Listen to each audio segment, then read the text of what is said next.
অপহরণের 2 দিন পেরিয়ে গেলেও বান্দরবানের 7 শ্রমিককে এখনও উদ্ধার করা যায়নি। উল্টো তাদেরকে জিম্মি করে মুক্তিপণ দাবি করছে সন্ত্রাসীরা।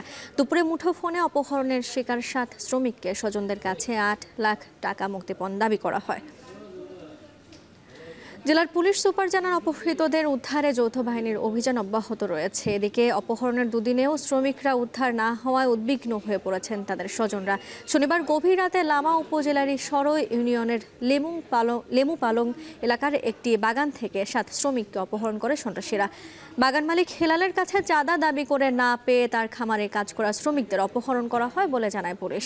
এর আগে গত 14 জানুয়ারি একই এলাকা থেকে 3টি খামার ভাড়ির 7 শ্রমিককে অপহরণ করা হয়। পরে যৌথ বাহিনীর অভিযানের মুখে তাদের ছেড়ে দিতে বাধ্য হয় সন্ত্রাসীরা।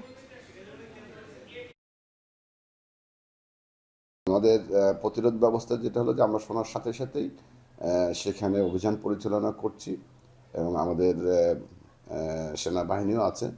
এটা আমরা যৌথভাবেই আমরা এই সকল কর্মকাণ্ড যাতে ভবিষ্যতে না হয় তার জন্য আমরা তৎপর আছি।